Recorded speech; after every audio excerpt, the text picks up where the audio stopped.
Hello, everyone. Pontificator here. I did a video yesterday, and apparently the compliance doctor decided to go on my page and he wants to troll me. And I have no problem with the trolls. Like I said, I don't delete comments. I go in and publish the ones that have been filtered because I'm not afraid of anyone because I know that what I'm saying is correct. We don't need brokers in this industry, and brokers have drained the life and the money out of this industry unnecessarily. So the compliance doctor, he decides he wants to go on my page. Let me turn down Gordon Lightfoot here a little bit.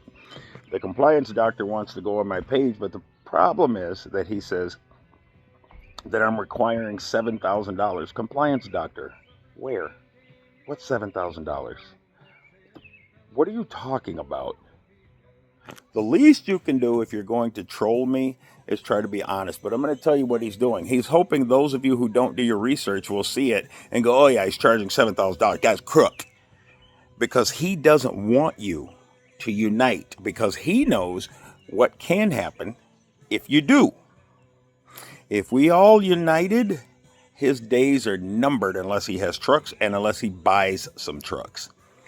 So, compliance doctor, let's put you to the test.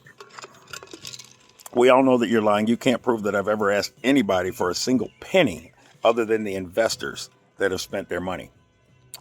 I've never asked a single carrier for a single penny.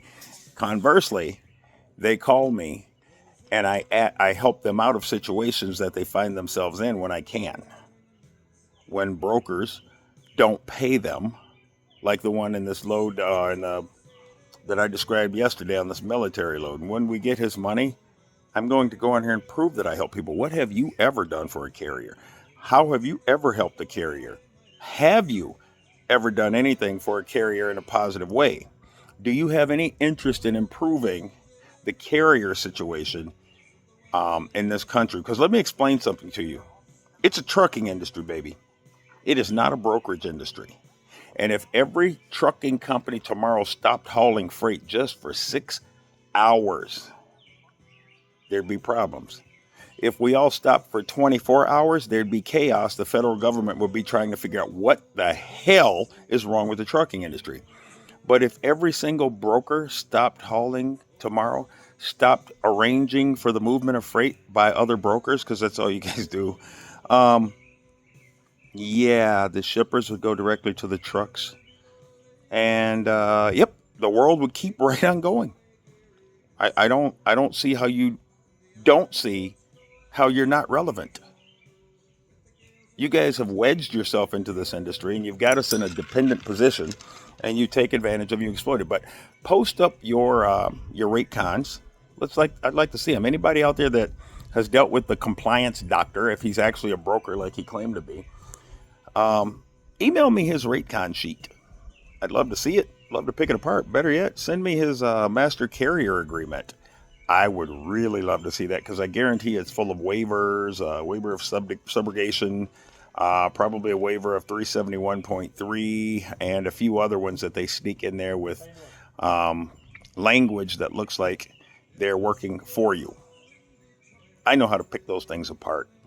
All right.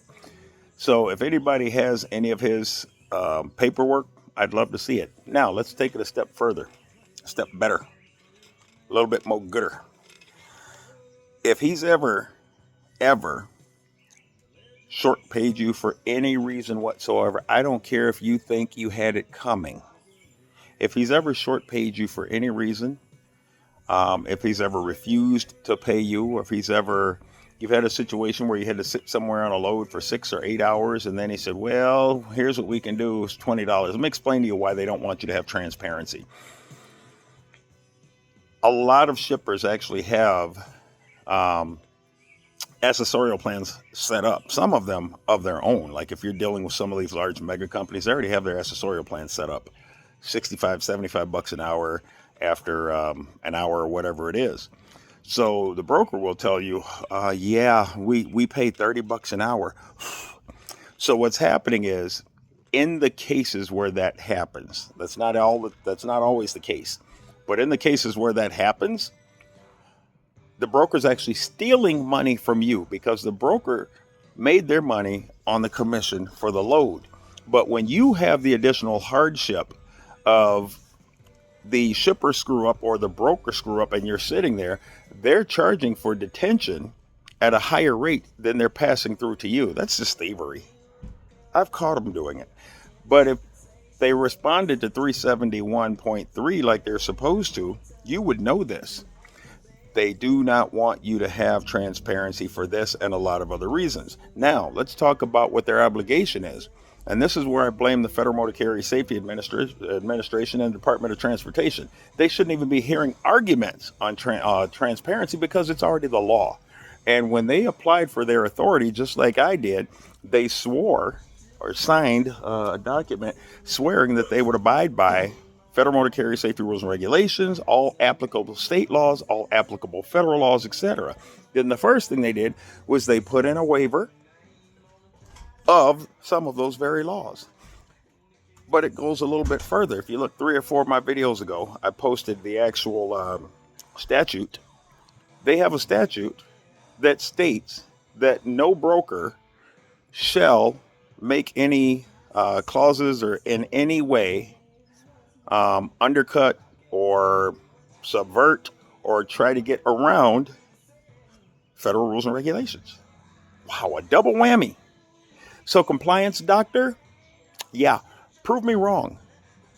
But I'm going to prove you wrong. I guarantee you can't prove that I've ever asked anybody for $7,000 or even $1 to join Carriers United. You're just trying to do everything you can to stop it, including lying. Great character reference, man. Great character reference. You guys have a good day. Carriers United.